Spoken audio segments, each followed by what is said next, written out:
I would like to invite our first presenter, Mr. Fahad Nabil. Fahad Nabil is Chief Executive Officer of Geopolitical Insights, an Islamabad based research consultancy. He is also a visiting lecturer at Air University's Faculty of Aerospace and Strategic Studies and Bahria University's Faculty of Humanities and Social Sciences. From 2022 to 2024, he taught international relations at NDU, covering cybersecurity, terrorism, intelligence, and security studies. A doctoral candidate in strategic studies at Air University, his dissertation examines digital authoritarianism in Pakistan. You are requested to present your case. You have 4 minutes for your presentation, and after that we will give 4 minutes to the discussant on this subject, so that we complete the first presentation and discussion session. You have the floor.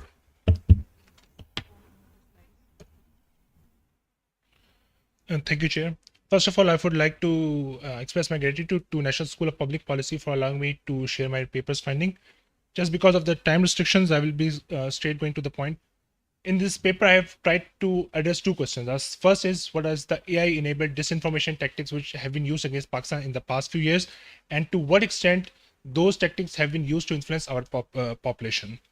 So to move to the main points, again, in the past few years, these are some of the tactics which have been used against Pakistan in terms of the deepfake videos, amplification of certain narrative by bots and troll networks, generative text, fake news, and so on.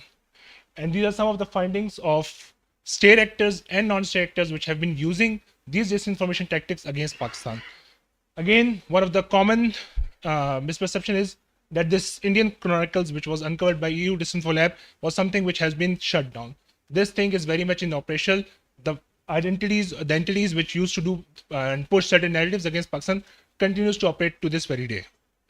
Similarly, in the past few months, we have seen that a lot of militant groups which are Pakistan-centric have started using AI tools in order to push around certain narratives. First is to discredit the Pakistani state. Second is to discredit the Pakistani armed forces. And third is to lure in a lot of new recruits in order to strengthen their overall capability. Lastly, in order to understand whether a country is resilient to such disinformation tactics, scholars have come up with 4 factors which every country should have in order to resist such disinformation. First is the ability to understand digital media literacy. Unfortunately, a lot of people in Pakistan does not have this capacity to verify online content. Second is having trust on your political and national institutions. Unfortunately, there is a historically low trust among our political and national institutions within our country. Third thing is media independence. Unfortunately, journalists in our country face a lot of self-censorship as well as restrictions from either government side or from their own media owners. Because of which, again, according to one study, 83% journalists acknowledge this fact that they does not have this capacity to fact check a lot of viral content which is available on social media. Lastly, the role of civil society is very important. Unfortunately, there are a few platforms which are doing fact checking, but they lack funding as well as institutional support. So to again, in terms of the legal and institutional reforms, unfortunately, right now, we do not have any legal framework to tackle with AI-driven disinformation in Pakistan. We have certain punishments under the PECA for cybercrimes, but we do not have the legal framework which specifically deals with AI-driven disinformation.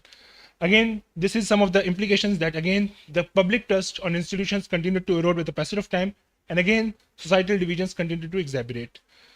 Again, the main takeaway from my presentation is that at the end of the day, we have to realize that in a country like Pakistan, disinformation is acceptable because of the fact that we have societal fault lines. At the end of the day, AI can be used to spread disinformation. It can also be used to combat disinformation. But at the end of the day, it's humans like us and our systems which need to deal with the societal fault lines in order to deal with the disinformation threat. Lastly, we need to come up with a whole of society approach. We have seen in May conflict that the government was very transparent about a lot of things. And again, this was one of the reasons our narrative was accepted at the international forums. We did a smart strategy by unblocking the X platform and allowed people to talk about this conflict. So again, the right strategy is by taking from the takeaways of May conflict that transparency is very important in order to deal with AI-driven disinformation. Thank you.